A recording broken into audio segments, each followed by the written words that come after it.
اللہ اور اس کے رسول کی پیروی کر لو، فقد فاز۔ علماء جانتے ہیں من اطاع اللہ و رسولہ، یہ نہیں کہا کہ من اطاع سلمان شاہ رخ خان، نہیں کہا۔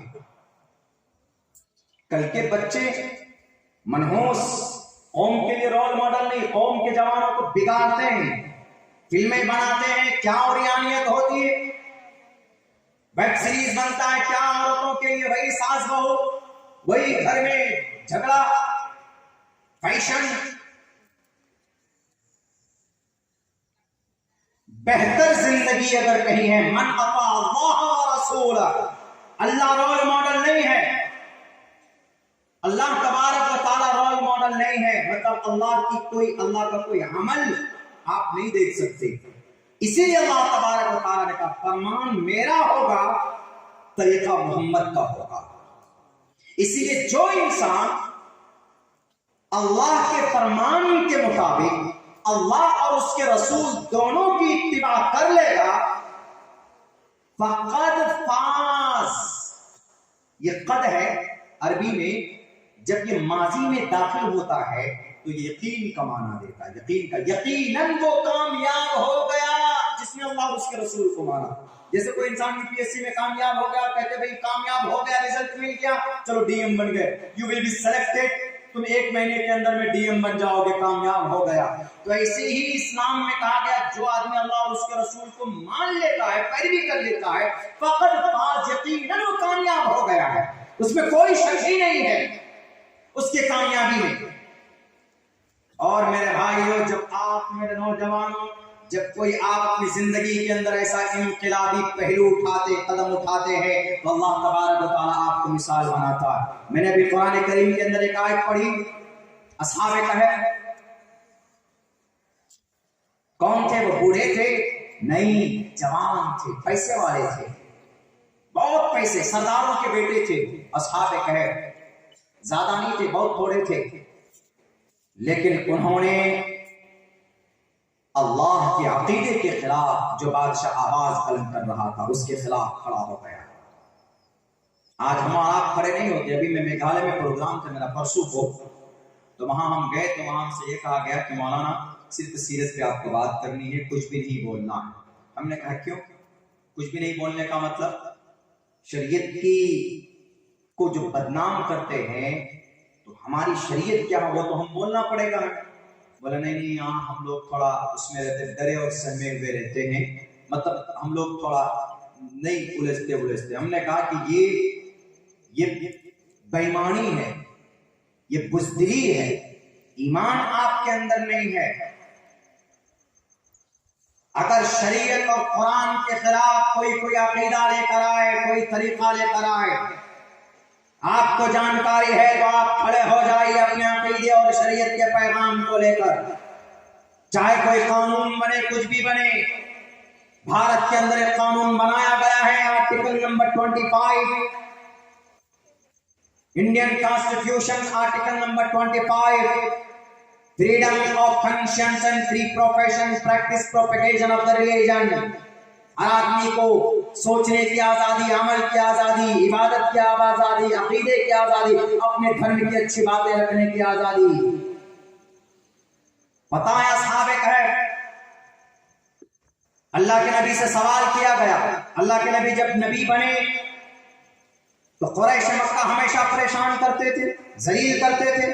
ایک مرتبہ ابو جہل نے کہا کہ وہ محمد رسول اللہ کو تھوڑا رسوا کرتے، ذلیل کرتے، ان کی آزمائش کرتے۔ 2-3 آدمی کو مدینہ بھیجا کہ جاؤ مدینے میں پوچھ کر کے آؤ کہ کچھ ایسا بتائیے، ہم محمد سے پوچھیں تو جواب نہ دے پائے، پھر ہم ان کو چڑھائیں، لوگوں کے سامنے میں ہم ذلیل کریں۔ تو اللہ کے نبی کے پاس ان کو ذلیل کرنے کے لیے مدینہ کچھ لوگوں کو بھیجا۔ جب مدینے میں گئے وہ لوگ تو مدینے میں کچھ یہودی عالم تھے جو ان کی کتاب توریت اور انجیل کے اندر جو ان کی نبی کے بارے میں پیشین گوئی، نبی کے بارے میں باتیں کہی گئی تھی پہلے کے واقعات، تو اصحاب کہف کا واقعہ بھی پہلے کا تھا لیکن توریت اور انجیل میں یہ مذکور تھا۔ تو ان یہودیوں نے کہا کہ ٹھیک ہے، 3 بات پوچھنا، اگر وہ ان تینوں باتوں کا جواب دے دیں تو بھی سچے نہیں ہیں، سمجھ لینا جھوٹا ہے۔ ان میں سے ایک کا جواب دیں، دھوکہ نہ دے تو بھی سمجھ لینا وہ جھوٹا ہے۔